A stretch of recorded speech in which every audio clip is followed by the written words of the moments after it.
Aujourd'hui, nous parlerons de la reconstruction après le décès d'un proche, ce proche pouvant être un parent, un père, une mère, un époux, une épouse, un enfant, un frère, une sœur ou un ami, toute personne que nous avions considérée et aimée comme telle. C'est un sujet qui concerne, je dirais, tout le monde, car nous l'avons sûrement tous vécu. Le décès d'une personne qui nous est chère est un épisode douloureux et marquant de notre vie. De ce fait, son impact est sans nul doute différent de celui du décès d'une personne qui ne faisait pas partie de notre cercle intime. Une chose qui nous attriste, peut-être que c'est le cas pour vous, c'est l'idée que nous ne verrons plus jamais cette personne. Cela peut être dur à accepter. Nous avons peur d'oublier sa voix, son odeur, tout ce qu'elle dégageait.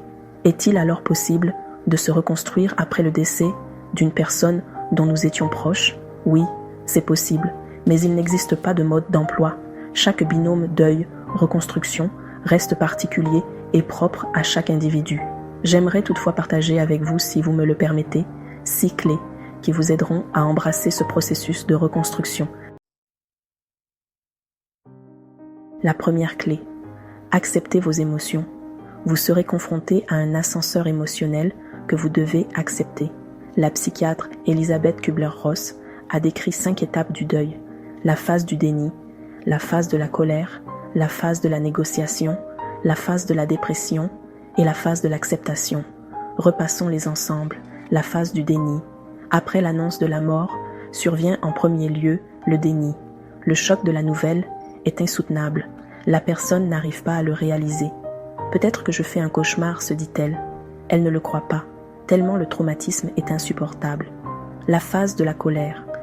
L'étape du déni passée, le choc laisse place à la colère. La personne qui passe par le deuil commence à prendre conscience que le proche est vraiment décédé. Elle en veut à Dieu, à la personne défunte, à elle-même. Pour elle, ce n'est pas juste que son proche soit parti. Toutes ces émotions sont normales. La phase de la négociation. Elle survient comme une étape nécessaire avec laquelle la personne concernée bâtit d'impossibles si j'avais été plus souvent près de lui, si je lui avais proposé mon aide. C'est un marchandage sans fin et illogique pour tenter de racheter la vie du proche décédé, pour racheter le temps. Relié à sa culpabilité, ces questionnements vains lui servent à le dépasser. La phase de la dépression. C'est la phase la plus douloureuse et la plus difficile du deuil. Elle est caractérisée par une douleur psychologique intense, une tristesse sans nom, un profond désespoir, un mal-être général qui pousse la personne à se retirer du monde extérieur. La dernière phase, l'acceptation, elle accepte enfin le départ définitif du proche. Elle est plus apaisée. Elle commence petit à petit à s'ouvrir à de nouvelles perspectives. Elle reprend confiance en elle, en la vie. Elle est pleine d'espoir pour l'avenir. Accepter vos émotions vous permettra d'évacuer votre mal-être progressivement et participera à une meilleure santé mentale. Accepter de faire le deuil est un grand pas vers la guérison. Faire le deuil, même plusieurs années après le décès de leurs proches, a permis à des personnes de reprendre en main leur vie afin d'aller de l'avant. Ce sont des faits. Par contre, refouler vos émotions reviendra à entraver votre reconstruction qui débute réellement au cours de la phase d'acceptation. Ne vous comparez pas à d'autres personnes endeuillées fortes en apparence. Si vous ressentez le besoin de pleurer, faites-le. La deuxième clé, verbalisez votre douleur. Trouver une personne disponible et bienveillante, ayant le sens d'écoute, peut vous aider à vous sentir mieux. Verbaliser votre douleur, mettre des mots sur ce que vous ressentez, que ce soit à l'oral ou à l'écrit, a un puissant pouvoir thérapeutique que vous ne pourriez l'imaginer. Choisissez le format qui vous convient. La troisième clé, confiez-vous au Seigneur, le plus grand des psychothérapeutes. Cette discussion peut se faire également avec Dieu. Lui seul connaît et comprend mieux ce que vous vivez. Ne soyez pas embêtés d'épancher votre douleur devant lui. Dites-lui ce que vous ressentez et surtout, faites-lui confiance. Il vous guérira, il vous remplira de sa paix. Sa paix vous transformera. La quatrième clé, écoutez votre besoin de faire des réaménagements. Nous ne vivons pas le deuil de la même façon. Pour certains, C'est difficile, par exemple, de sortir du deuil en restant dans la même maison dans laquelle le proche vivait. Pour d'autres, le problème ne se posera pas et n'influera pas sur leur capacité à aller de l'avant. Écoutez-vous, écoutez votre besoin, c'est le plus important.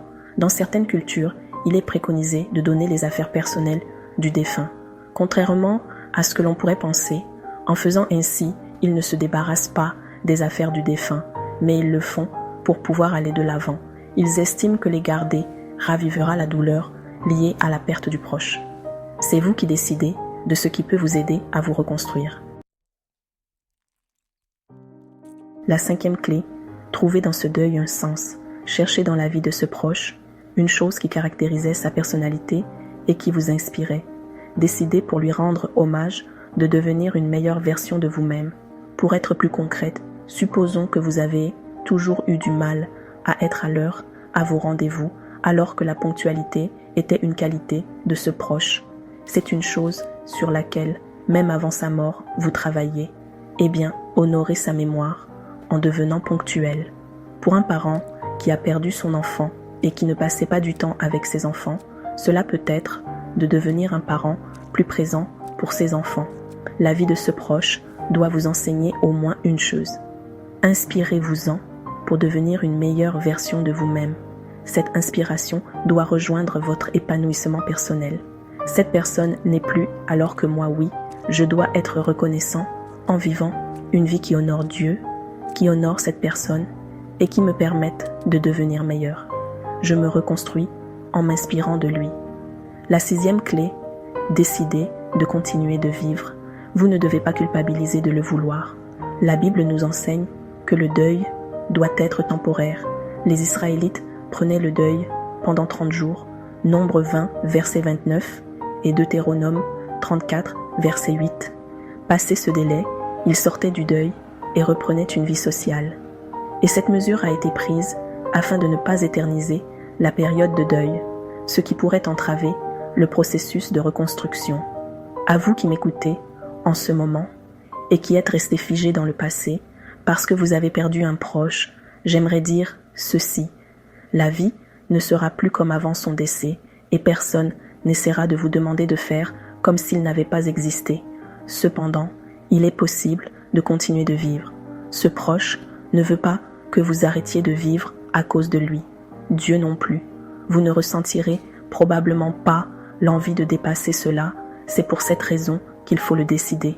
C'est une décision qui vous appartient et que je vous encourage à prendre. Ceci passe par une bonne hygiène de vie et le retour à une vie sociale. J'insiste sur le sommeil qui vous aidera à améliorer votre taux de récupération, les loisirs sains pour rire à nouveau.